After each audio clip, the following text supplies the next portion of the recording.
esposa. Hoy quiero centrarme más un poco en las relaciones generales de la familia. El Señor use el mensaje, el Señor use su palabra, es lo único que puedo decir. Vamos a leer un par de pasajes. No tengo PowerPoint hoy, lo siento, de verdad, lo dejé para última hora y la última hora se fue muy rápido, así que no pude terminar el PowerPoint para esta mañana, pero compartiré la palabra y seguro será de bendición. Y os invito también esta tarde a seguir orando. Estamos viendo a José en Egipto, pureza en Egipto, un reto espiritual. Vamos a orar, pedir a Dios que nos bendiga y empezaremos nuestra clase aquí de Escuela Dominical. Señor, gracias por la oportunidad, el gozo que me das personalmente de compartir tu palabra, Padre. Yo sé que no hay poder en mí, Señor, yo sé que no hay poder. Y por otro lado, sé también que muchas veces los hombres tendemos a exaltar al mensajero. Y lo hemos visto cuando hablamos de predicadores famosos, predicadores que a lo mejor tú has usado o los medios de comunicación los han hecho importantes. Y luego, Señor, se convierten en personajes públicos y en personajes importantes. Y ese no es el objetivo, no es la meta. Padre, el único importante aquí es Jesucristo. Y el único en el cual deben ser puestos nuestros ojos es Él. Y es tu palabra, Señor, tu poderosa palabra, la que llega a nuestro corazón, la que nos transforma. Por eso, Padre, te ruego, te suplico, Señor, que en esta mañana tú tomes tu palabra con poder y llegue a transformar a cada uno de nosotros según el objetivo, según el propósito que tú tienes marcado para nuestras vidas. Usa el mensaje, Señor, ayúdanos, dame tus pensamientos. Lo pedimos, Padre, en el nombre del Señor Jesucristo. Amén. Vamos a abrir la Biblia en Efesios 6. Hemos estado leyendo en el capítulo 5, hemos leído desde el versículo 18 hasta el versículo 33. Y no voy a volver a leerlo, pero hablaré un poquito de ello más tarde. El pasaje relacionado con la vida matrimonial de los creyentes llenos del Espíritu. Ilustración de Cristo en la iglesia.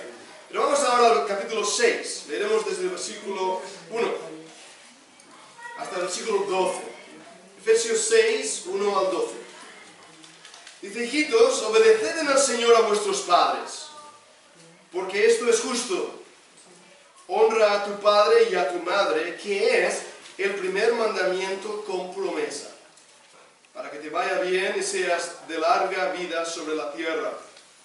Y vosotros, padres, no provoquéis a ira a vuestros hijos, sino criadlos en disciplina y amonestación del Señor.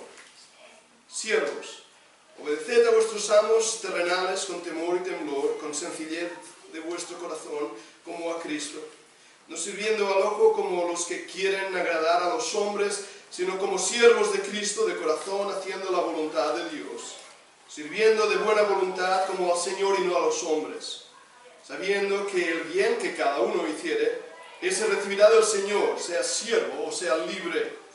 Y vosotros, amos, haced con ellos lo mismo, dejando las amenazas, sabiendo que el Señor de ellos y vuestro está en los cielos, y que para Él no hay acepción de personas.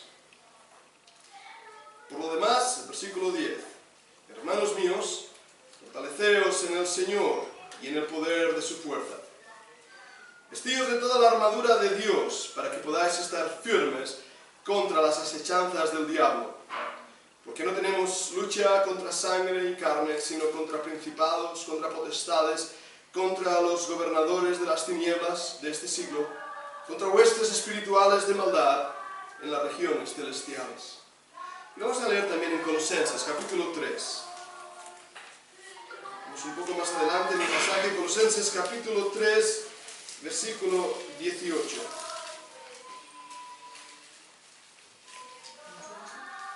Colosenses 3, versículo 18. Casadas, estad sujetas a vuestros maridos como conviene en el Señor. Maridos, amad a vuestras mujeres y no seáis ásperos con ellas. Hijos, obedeced a vuestros padres en todo, porque esto agrada al Señor. Padres, no exasperéis a vuestros hijos. Esa palabra quiere decir provocar a ira a vuestros hijos, para que no se desalienten. Señor, bendiga su preciosa palabra en nuestros corazones. Creo sinceramente que si obedeciéramos a las palabras que he leído, tan siquiera sería necesario expandir el mensaje o decir más de lo que hasta ahora he leído. Pero sabemos que las relaciones personales son muy difíciles y que muchas veces dentro del matrimonio, dentro de la familia, y cuando digo la familia me refiero a los hijos, a los padres, a los suegros, a los tíos, a los hermanos, a todo el grupo, a todo el núcleo familiar, se convierte en algo complicado. Y voy a empezar este mensaje para que veáis lo complicado de una familia que podría llegar a ser. Voy a leer una carta escrita se encontró esta carta junto a un cadáver.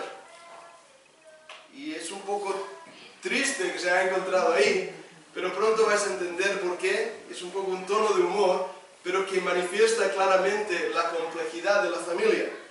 Dice que junto al cadáver de un suicida se encontró una carta explicatoria, diciendo por qué se había suicidado. Y dice: Señor juez, no culpe a nadie de mi muerte. Me quito la vida porque 2 días más que viviese no sabría quién soy en este mar de lágrimas y sería mucho martirio. Verá usted, señor juez, tuve la desgracia de casarme con una viuda. Esta tenía una hija.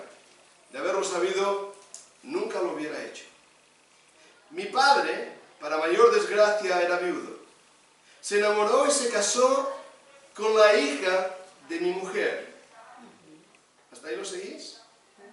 De manera que mi mujer era suegra de su suegro.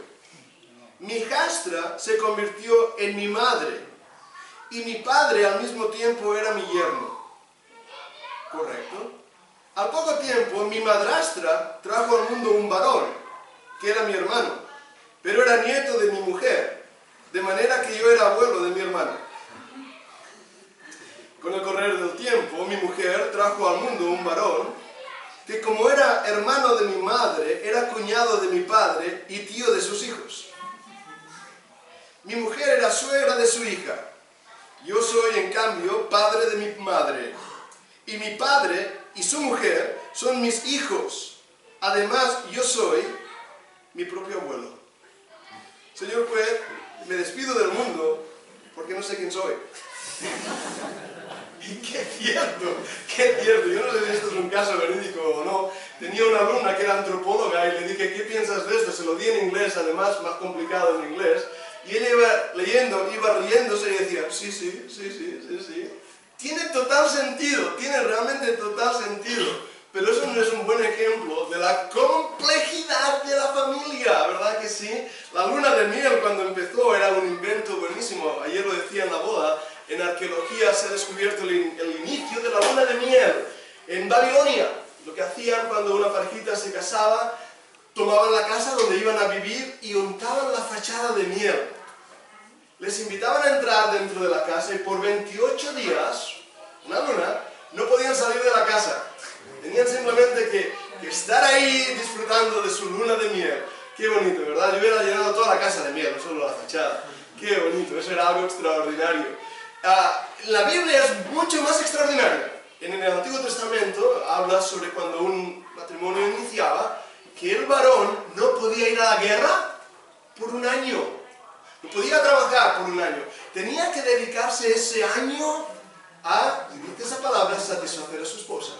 Ayudarla y hacerla feliz. ¿Qué nos gustaría? Fabián, ¡oh! No puedes ir a la guerra por 1 año. Le dices bueno, iba a decir al sargento, no, le dices al capi, no puedo venir, tengo que casarme, por 1 año estoy fuera de aquí. ¡Qué alegría!, ¿verdad? Dios tenía un plan, Dios tenía un propósito extraordinario con la familia. Hemos leído en Efesios, la lectura de esta mañana, ¿verdad?, cómo la iglesia viene reflejada por la familia. El amor del esposo hacia la esposa es símbolo del amor de Cristo hacia su iglesia.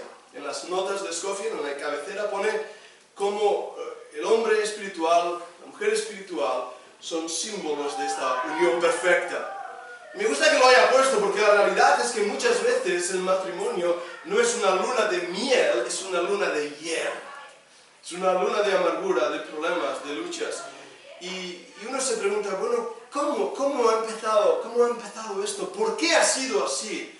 Lo he dicho repetidas veces a lo largo de este estudio. Hermanos, nuestra familia es una lucha espiritual. Nuestra lucha espiritual se refleja muchas veces en las cosas incomprensibles que pasan dentro de las familias. Si Dios tenía un propósito extraordinario, tenía un plan magnífico para el hogar, Satanás lo destruyó por completo. Satanás destruye lo más santo de Dios. Ataca lo que Dios ha creado como más santo.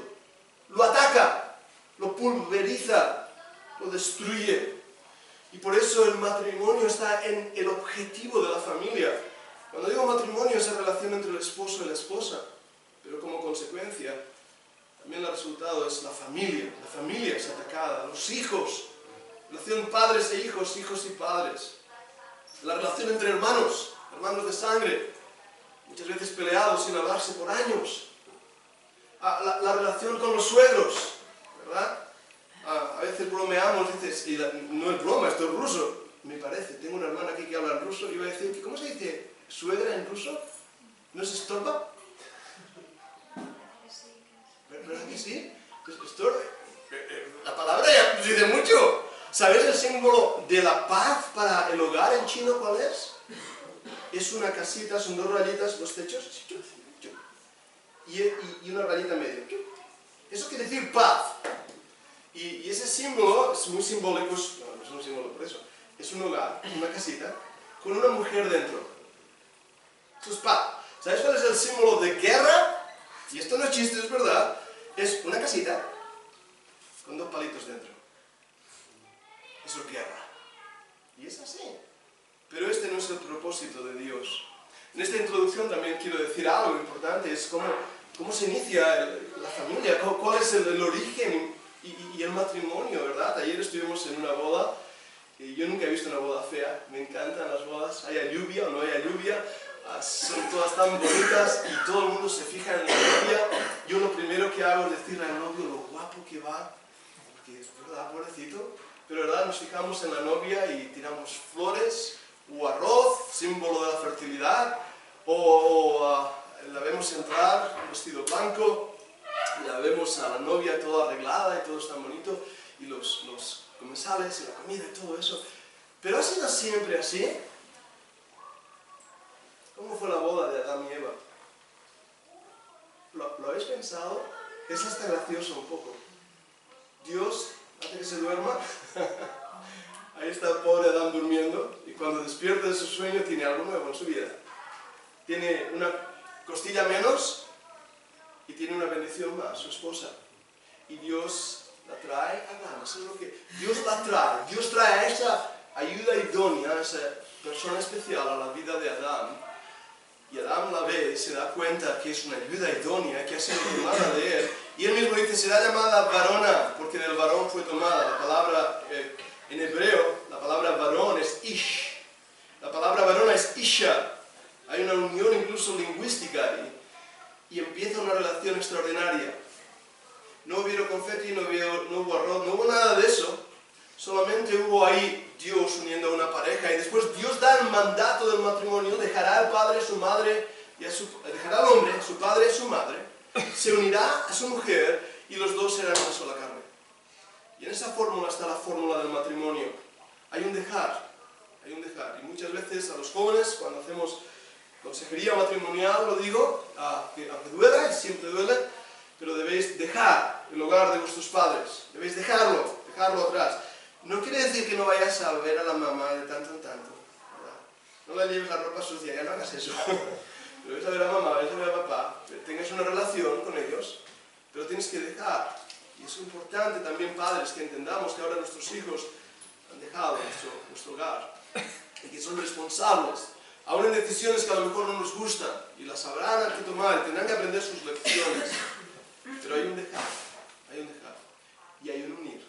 Dejará el hombre a su padre y a su madre, y se unirá a su mujer. La palabra Isú en hebreo es muy importante, es una palabra que habla de la suya propia. No a otra, es la idea, sino a la que es de él. Por eso el matrimonio implica fidelidad, implica una unión de fidelidad, de entrega. Y hermanos, yo creo sinceramente que si hubiera más fidelidad en el mundo entre los matrimonios, habría menos problemas en la sociedad. Pero la sociedad se mueve visceralmente y por eso hay tanto problema. Pero la unión, como veíamos el domingo pasado o el anterior, que era física, espiritual y emotiva. Hay una unión. Dejará al hombre a su padre, a su madre, se unirá a su mujer y los dos serán una sola carne. Yo esto no lo puedo entender en toda su profundidad. Porque cuando voy al Nuevo Testamento, hay un versículo que dice que el que se une, la palabra está en la Biblia, la voy a usar, el que se une a una ramera, es hecho un espíritu con ella. Eso es muy fuerte, ¿eh? Yo no entiendo esa unión, pero yo sé que no hay ninguna otra persona en el mundo que haya acercado tanto a mí mismo y a mi alma como mi esposa. Es algo hermoso, es algo de no avergonzarse, es algo santo, algo puro, algo que Dios ha hecho. Ese es el plan, es el propósito, es la fórmula para el matrimonio. Ahora, sabemos que hay también una necesidad de esto y hay que establecer un testigo de esa unión. Así que cuando hablamos de un matrimonio, de una celebración matrimonial, hay estos 4 puntos. Tienes que dejar, tienes que unirte, tiene que haber una consumación, una unión física y tiene que haber un testigo de esa unión. Y a lo largo de la Biblia tengo aquí un escrito, escribí justamente cuando mi hijo se casó, pensando en estas cosas, cuando Dani se casó, dije, ¿cómo eran las bodas en la Biblia? Hice un estudio de 7 folios, están en internet si alguno lo quiere, pero ahí hablaba sobre la vida familiar palestina en tiempos presemíticos y ahí empezó los problemas, la poliandria y la poligamia. Muchos maridos, muchas mujeres, muchas suegras, ahí viene el problema, mucho viene el problema. El matrimonio de Berena, donde el marido iba a vivir con la familia de su esposa. Tenemos un caso típico cuando Isaac, Abraham, le da una esposa para Isaac, Isaac entra en la tienda, ya está, ya se han casado. Así que eso era el matrimonio de ese tiempo, y el matrimonio se va complicando, el matrimonio de mota, donde lo que hacen es dar un precio por la mujer. Típico de 2 camellos, 3 camellos por tu hija para que se case con mi hija, ¿lo habéis escuchado eso? Yo a José María, mi suegro, no mi suegro, el papá de Vivi, José María Miró, le dije, ¿cómo? Consuegro, gracias, mi suegro, consuegro está aquí, mi consuegro, le dije, José María, ¿cuántos camellos quieres por Vivi? Y bueno, se reía por eso, pero era lo que se hacía. ¿Y por qué se hacía eso? Porque si había el caso de que el marido no cuidara de esa muchacha, esos camellos pertenecían a esa muchacha y podía reclamarlos para poder independizarse si era necesario. En el Antiguo Testamento vemos el cuidado que Dios establece para la mujer casada. Y ahí viene un tema que es delicado y que hay 4 posturas. Así que si alguien quiere complicarse, os digo, en este tema hay 4 posturas y es el divorcio. En la Biblia hay posiciones desencontradas. Unos dicen divorcio en ningún momento, en ninguna manera, de ninguna forma. Otros dicen divorcio sí, pero solamente en un caso o 2 o 3. Otros dicen está bien, divorcio sí, pero no al recasamiento. Y otros dicen divorcio sí y recasamiento también. Y vais a encontrar esas posturas en diferentes iglesias. Nuestra postura que nosotros enseñamos, y si alguien está en desacuerdo conmigo, lo entiendo perfectamente, es la postura que hemos llegado yo, es que viendo lo que la Biblia enseña, por motivos de maltrato físico o emotivo, maltrato, por abandono y por adulterio, el divorcio está permitido en la Escritura. Yo es lo que encuentro en la Escritura. No es la última respuesta, tenemos que animar a solucionar el problema, pero sin duda alguna si hay un adulterio, la persona inocente, la parte inocente tiene el derecho a separarse. Si hay un maltrato, la parte inocente tiene el derecho a separarse. Y esto es lo que veo en la Escritura, y una vez más, siempre lo digo, y algunas personas habéis vivido estas experiencias, no es el plan perfecto de Dios, no es lo que Dios quiere. Pero debido a la dureza del corazón del hombre, Moisés dio la carta de repudio. Y ahora me voy a poner yo en una posición de defensa.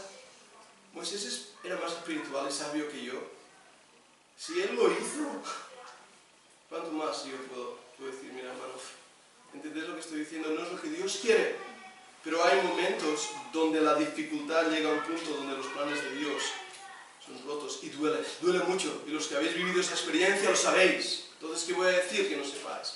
Pero no era el plan de Dios. Ahora, la Biblia ofrece esas posibilidades.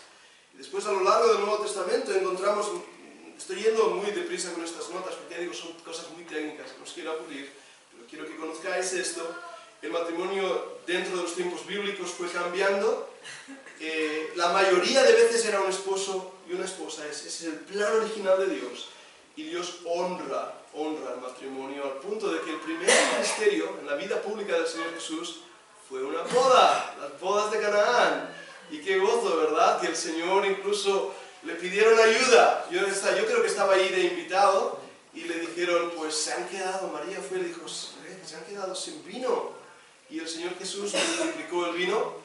Y siempre decimos que sabemos que las leyes de fermentación en el antiguo Israel no es como hoy en día. Ese vino no tenía 12 grados, donde todos hubieran quedado más borrachos que la una. Sabemos que tenía un porcentaje de degradación muy bajo y realmente era un mosto refrescante. Seguramente había algo de toque ahí, seguro, no había duda, pero el Señor lo hizo como muestra del gozo dentro del matrimonio. Así que vemos eso en la Biblia. Ahora, todo lo demás, y voy a simplificarlo al máximo para que entendáis lo que estoy diciendo. Todas las cosas que hacemos en nuestras bodas son muy simbólicas y mucho de cultura. El anillo, yo lo llevo en la mano izquierda, tengo que pensar en la izquierda. Creo que en Castilla, en Madrid lo llevan, no sé, en Sevilla, Málaga, la derecha. Tú lo llevas en la derecha, Javi. ¿Qué es el anillo? ¿Qué simboliza? ¿Sabéis qué simboliza el anillo, verdad? ¿No son las arras? Las arras son otra cosa, ahora hablaré de las arras. El anillo es el amor eterno, es un círculo sin principio ni fin, es el amor eterno y es el amor puro. Por eso se pone también de oro, generalmente. Si puedes pagar un anillo de oro. Y se pone en el dedo que va hacia el corazón, porque indica esa cercanía al corazón. Es muy bonito, es una costumbre. Los judíos dan unos anillos con unas casitas. Como ellos lo hacen, es todo simbólico. Ayer plantaron un bonsai y lo regaron. Hay una costumbre que toman agua de una casa y el agua de la otra. No lo hicieron así ayer, pero se puede hacer. Agua de ambos hogares y riegan la plantita, simbolizando ahora nuestra agua de nuestros hogares hará un nuevo hogar. Lo de las velas, ¿verdad que sí? Que muchas veces lo hacemos todo eso, es muy bonito. No estoy diciendo que sea malo, ni mucho menos, ¿de acuerdo? Son cosas que vamos aportando. Lo de las arras tiene que ver con los camellos. Es que un camello ocupa mucho sitio. Entonces, tú le das unas cuantas monedas, y esas monedas son las arras, son la promesa, y antes se hacía, ahora se regala un reloj. Tengo entendido que a los novios se les da un reloj. Pero antes era unas monedas de oro para la chica, son las arras. Y ahí viene el versículo que dice que el Espíritu Santo son las arras de nuestra herencia, el sello que el Espíritu Santo ha dado. Pero hermanos, hay algo que también tenemos que entender. Las bodas, yo siempre digo, la boda tienen que organizarlo los novios. Hay 4 cosas importantes: un dejar, un unir, un consumar, ser una sola carne, y testigos presenciales. En nuestro caso, obedecer a las autoridades es lo que creo que debemos hacer, ir al juez de paz, tener un documento que pruebe, que muestre, es mi esposa, es mi marido. Yo no soy partidario, aunque a veces sí que lo hacemos por costumbre, pero ¿sabéis la típica frase que dice, por la virtud que me he sido encomendada, yo os declaro marido y mujer? Lo decimos así. Ayer yo lo dije, además tuve que traducirlo al inglés, estaba yo hablando, I declare you husband and wife. Pero yo no dije por la virtud que me ha sido dada. Porque estas palabras, no nos damos cuenta de dónde vienen. Estas palabras vienen de lo que llamamos en inglés alta iglesia, high church. La iglesia católica, apostólica y romana, donde el Papa le da autoridad al cura de hacer un sacramento. Y el matrimonio para la iglesia católica es un sacramento. Y por eso dice, por la virtud que me ha sido dada de convertir la hostia, el pan, en carne, esa virtud mágica, y la virtud de también hacer un sacramento del matrimonio, yo con esa virtud os declaro. Y hasta que el cura no lo dice, no son matrimonio. Y realmente no es así, no es así. En el caso de mis hijos, lo hicimos, de Daniel y Vivi, lo hicieron diferente, hicieron las promesas entre ellos, y me acuerdo de una hermana que viene y dice, ¿y quién nos ha casado? Y yo dije, nosotros, todos, porque sus promesas se las hicieron unos a otros, sus convicciones lo hicieron uno a otro, son maneras de hacer. Pero todo esto nos entra, y vuelvo después de este recorrido histórico, al punto práctico del mensaje, a la realidad de que ahí empieza la familia, y eso es la familia bíblica. La Biblia nunca habla de dos hombres, de dos mujeres. Lo siento, si tienen a alguien un problema con esto, no me lo venga a decir a mí, hable con Dios, que es el inventor del matrimonio. Yo solo sigo órdenes. La Biblia dice que el matrimonio es un hombre y una mujer. No dos mujeres y un hombre, no tres, no cinco, un hombre y una mujer. Y que lo santo del matrimonio, en la relación física, es un hombre y una mujer. Es lo que Dios dice, porque Dios así lo diseñó. Por lo tanto, todo lo demás que hoy en día está proliferando y es más aceptable, y si hablas en contra de ella, te insultan. Parece que todo el mundo tiene tus derechos, o sus derechos, menos los que creemos en la Biblia. No tenemos derecho ni de opinión. Pero la Biblia enseña que Dios creó un hombre y una mujer y les dijo que se unieran. Es lo que la Biblia enseña. Entonces, a partir de ese punto, empiezan responsabilidades. Y el problema de nuestra sociedad es que queremos placeres sin responsabilidades. Queremos la satisfacción inmediata. Cada vez que veo un microondas en casa, hablo con él. No siempre, ¿no? Pero el microondas es satisfacción inmediata. Calentar un vaso de café con agua o leche o té en 1 minuto y medio. Antes tenías que poner una olla a hervir. Y es un ejemplo que os doy. Cocina rápida, fast food, todo inmediato, todo ya, todo. No somos capaces de criar una planta, de regar una planta, de regar una relación, de regar un conocimiento mutuo. Si no me sirves, te uso como un Kleenex. ¿Sabéis lo que es un Kleenex, verdad? Al menos antes, yo tengo uno, casi siempre lo llevo, un pañuelo, no lo enseño, mejor que nos lo enseñe yo. Nos limpiábamos la nariz y nos lo guardábamos para después volverlo a limpiar. El Kleenex, nos limpiamos la nariz y lo tiramos. Y pensamos que las relaciones interpersonales son Kleenex de nuestras vidas. Nos satisfacen, nos limpian y entonces cuando ya no nos sirven, lo arrugamos y lo tiramos. En mi generación, cuando yo hice la EGB, arreglábamos lo que se rompía. Hoy lo cambian. Sale más barato, dicen.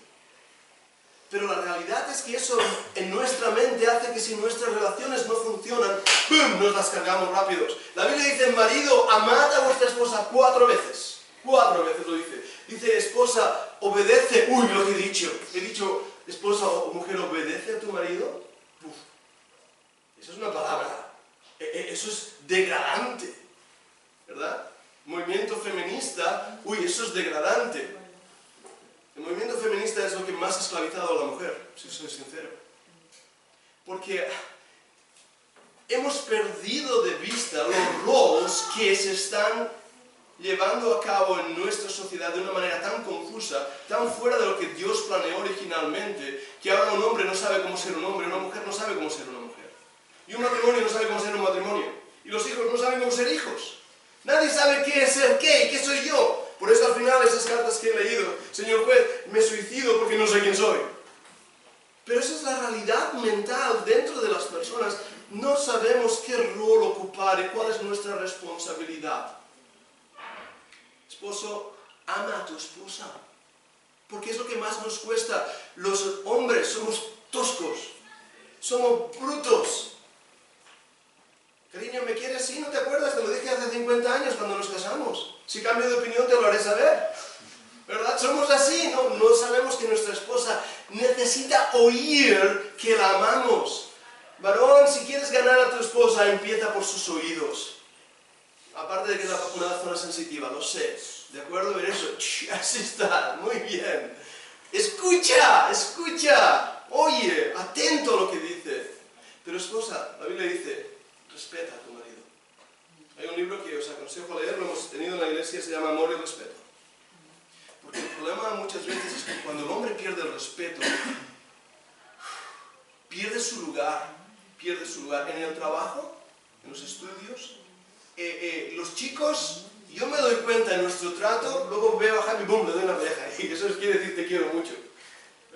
De verdad, ¿eh? Pero le doy una colleja, ahora hay un respeto ahí, ¿eh? No te pases. El respeto marca nuestra identidad, y cuando una esposa pierde el respeto hacia su marido, ese hombre lo ha perdido todo, ha perdido su campo de operaciones, por así decirlo. Así que es una de las relaciones interpersonales. Pero ahí no termina todo. Hemos estado hablando bastante de esto. En Colosenses hemos leído esos pasajes, claro. Y voy al siguiente punto, dice, a los hijos. He dicho Colosenses, dejadme ir mejor al versículo 20. Hemos leído el 19, maridos, amad a vuestras mujeres y no seáis ásperos con ellas. Versículo 20, hijos, obedeced a vuestros padres en todo, porque esto agrada al Señor. Padres, no exasperéis a vuestros hijos para que no se desalienten. El inicio del matrimonio es esa relación entre tú y tu esposa. Pero como fruto de esa bendita y preciosa relación, Dios va a dar fruto. Fructificad y henchid la tierra, tened hijos. Estoy hablando con adultos y voy a decirlo. El propósito de las relaciones sentimentales, amorosas, sexuales, no es solamente tener hijos, ¿de acuerdo? El Señor las ha creado para poder mostrar el amor entre el esposo y la esposa. Pero como fruto se tienen hijos, sí, el Señor lo quiere. Yo creo en la paternidad responsable, y me entendéis lo que quiero decir así. Pero hermanos, cuando tenemos hijos, ellos tienen que saber una cosa. Papá y mamá es quien manda. Lo siento. Es lo que la Biblia enseña. El padre y la madre son responsables de educar a esos niños para que obedezcan. Y los niños tienen que obedecer. Y muchas veces nos pasa como en la comunicación que los hijos no escuchan. El primer pecado en la Biblia es el pecado de la desobediencia. La palabra desobediencia en el griego es la palabra parakoe, dejar de oír. ¿Qué es lo que quiere decir? Cuando tu hijo no te escucha, ya te está desobedeciendo. Ya te está desobedeciendo. Si tú tienes que decirle 3 veces a tu niño que haga una cosa y no la hace, pero al final tienes que chillarle para que la haga, ya has perdido la autoridad sobre él. Ahora, me ha sido difícil por años hablar de estas cosas porque mis hijos no son perfectos, mi familia no es perfecta, y yo siempre me he frenado de hablar de estas cosas. Pero creo que es necesario y bueno hablar desde la sinceridad de mi corazón y desde la autoridad de la palabra de Dios. Llegará un momento en que el niño crece. Cuando veo a Jeremías, que está trabajando esta mañana, pero cuando le veo, le digo, hijo, cuando tú eras pequeñito, yo te cogía en brazos, ¿te acuerdas? Y le digo, ¿ahora puedes cogerme tú en brazos? No lo hace. ¡Qué falta de cariño! Le digo. Bueno, Jeremías ahora tiene una edad que yo no voy a ir detrás de él y decirle, los calcetines, a la ropa sucia, la cama te la haces. ¿Vale? A veces me dan muchas ganas, pero él debe saber qué hago. Cierro la puerta y digo, esa es tu habitación, te encargas tú de él. Pero cuando era pequeño, es como un ejemplo sencillo, él tenía que obedecer esas cosas, sin discutir. Él tenía que ser adoctrinado, voy a usar esa palabra, en la obediencia. Y hermanos, esto es muy difícil de hacer porque los niños nos sacan de quicio muchas veces, ¿a que sí? Y perdemos la paciencia. Y también lo digo con mucho respeto, es más fácil educar a los hijos de los demás que a los nuestros. Cuando vemos a un niño que se está portando mal en el economato, en el día, le digo, no fuera su padre, pero no lo eres. Son sus padres quienes deben tomar una decisión. Y los pillos, los niños, son sabios, ¿eh? Esos pequeñajos son muy sabios. Es que saben latín, de verdad que sí. Ellos se dan cuenta que si se ponen nerviosos en un momento de presión social como en el día, mamá va a perder los estribos, no sabrá qué hacer, caerá en pánico. Es momento de pedir los caramelos que quiero. Porque mamá me los dará antes de armar aquí un... ¿Verdad? Es que son así. Y los niños desde pequeño aprenden. Pero si tú te acercas a él y le miras a los ojitos y le dices, cariño, te quiero un montón, si no te portas bien, cuando salgamos de aquí lo arreglamos en casa. ¿Me entiendes? Porque él sabe. Tampoco le digas, cuando venga tu padre verás. padre llega a la noche cansado del trabajo y generalmente tú te acuerdas, pero el niño ya se ha olvidado que venía su padre. Así que no lo hagas. Y después, pobre padre, ahora os defiendo, padres. El padre se convierte en el monstruo, en el coco. Y cuando el niño ve al padre, se acuerda de esas palabras y se acuerda de la madre. Mi padre ha venido. Sé que es difícil, hay un buen libro por ahí que tenemos, eso, cómo trabajar la disciplina. Desde que son pequeñitos, ellos tienen que obedecer, tienen que saber, tienen que oír. No hace falta chillar, simplemente marcar las pautas. Y a la vez, deciros, hermanos, sobre todo para aquellos que tenéis aquí en la iglesia niños pequeños, todos hemos sido padres y sabemos cómo son los niños. No te sientas en un apuro o en una presión si uno de esos monstruillos hace una de las suyas. Simplemente con paciencia lo tomas y vas marcando las pautas. Ellos deben obedecer. Llegará un punto, cuando ellos saben leer, aquí tengo a dos adolescentes, a mí y a Lina, sois las más jovencitas, ahí está Débora también.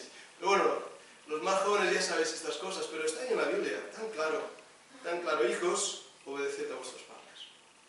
Y esto lo habéis leído. Y dice ahí la Biblia también en todo. Oh, wow, ¿quién ha puesto esas palabras ahí? Hijos, obedeced a vuestros padres en todo. ¿Lo habéis leído? Así que hijos tenéis esa responsabilidad, porque dice que esto agrada al Señor. Y tus padres saben lo mejor para ti, aunque tú piensas que tus padres son de otra generación, y yo no creo en los gaps generacionales, no creo en eso. Creo que los padres, Dios nos ha preparado y sabemos lo que es mejor para nuestros hijos, y podemos dar y enseñar a nuestros hijos qué es lo mejor, y decir, hijo, yo he andado por este camino, si al final de este camino no te conviene. Hijo, ahí hay un barranco, ahí hay una pared. Hijo, te la vas a dar, escúchame. Hijos, obedeced a vuestros padres. Si los hijos hicieran esto, 50% de los problemas en los hogares desaparecerían. Pero hay una cosa que se llama presión de grupo. Y lo conocéis, padres, sobre todo los padres de adolescentes. Los adolescentes tienen más oídos para sus amigos en el cole que para sus padres. ¿Verdad que sí? Y además los adolescentes, tenéis que entender estos, son una bomba química. En ellos hay una serie de reacciones químicas que ni ellos mismos entienden. Están apareciendo los primeros síntomas de que ya soy un hombre. Ya soy una mujer. Empiezo a sentir ahora atracciones y deseos que antes no tenía. Y empiezo a descubrir, si no lo han hecho ya, cosas que me llaman la atención, que al principio son curiosidades, pero que empiezo a descubrir el mundo de la maldad. La pornografía está tan cerca de nuestros dedos, en un móvil, y no controlamos lo que nuestros hijos tienen en el móvil. Y empiezan a ver todas estas cosas, y empiezan a asustarse del mundo que los rodea, y también empiezan a autodespreciarse. Y no quiero hacer chiste con esto, pero lo he vivido en mi propia carne, y todos lo hemos vivido, cuando de repente salen granos en la cara, se llama acné. Además de poner un nombre raro, en vez de granos, acné. Y salen también los pies más grandes que las piernas, y los brazos. ¿Sabéis que un joven adolescente crece de una forma desordenada? Hay varios aquí médicos o farmacéuticos, ¿sabéis eso, no? Los brazos crecen, las piernas crecen, eres solamente miembros, no tienes ni cabeza ni cuerpo, solamente piernas, y tropiezas con la puerta y tropiezas cuando andas, y te miras al espejo y ves unas orejas que nadie antes las había visto tan grandes, y lo primero que piensas es, qué feo que soy. Si esto es la creación de Dios, Dios se ha equivocado conmigo. Y el complejo es grande, y para arreglarlo viene la abuela y dice, ¡ay, qué nieto más guapo tengo! Ya está, el niño ya tiene un... De verdad, es que nos reímos, pero que es así. Y el pobre jovencito empieza a tener un montón de dudas. Dios me ama, Dios me ha hecho así de feo y Dios me ama. Y empieza también esa misma reacción química, y no voy a hablar de los nombres ahora raros, que tienen el estrógeno, la progesterona y todas esas cosas, pero esa reacción química hace también que haya momentos de depresión, de tristeza, por esos jóvenes adolescentes que se suicidan. ¿Y quién consuela? ¿Mamá? Mi mamá siempre me está diciendo, haz esto, no, haz esto, venga. El padre que viene cansado del trabajo, ¡ay, vas a hablar con tu padre! Y el niño está... Y no se arregla nada. ¿Pero quién está ahí para arreglarlo todo? Los amigos que fuman, beben como ellos han pasado por ahí también, pero sus padres no lo han escuchado, se entregan a cualquier cosa que les satisface el momento. Y así ves a esos jóvenes perdiendo sus vidas, y lo ves. Gracias a Dios no es siempre así para todos. Tenemos que ver a nuestros hijos con esperanza, pero Iglesia tenemos una responsabilidad. Yo creo que la Iglesia debe trabajar con el hogar. No creo que la Iglesia tenga que hacer el trabajo del hogar. ¿Ves la diferencia? La Iglesia tiene unas responsabilidades y una labor, pero la Iglesia debe trabajar para ayudar al hogar.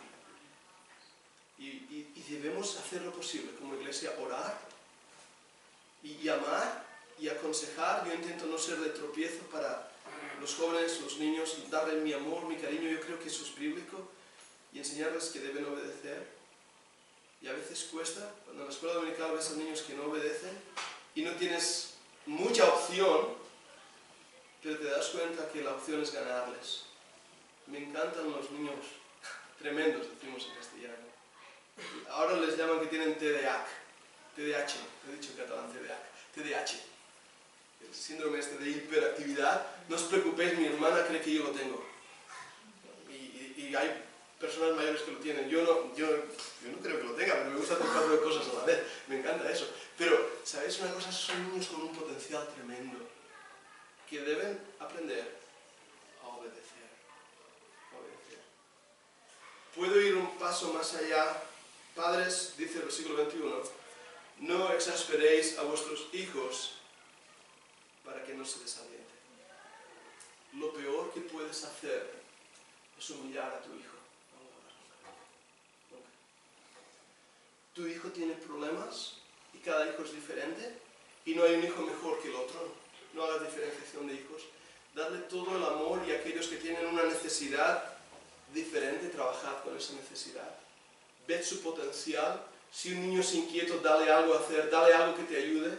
Una gran artista, pintora, hicieron una entrevista y le dijeron, ¿quién crees que fue tu mayor influencia para que llegases a ser esta pintora que eres? Y ella dijo, mi madre. Dijo, ¿ah, sí? Dice, sí, la primera vez que le pinté la pared del dormitorio,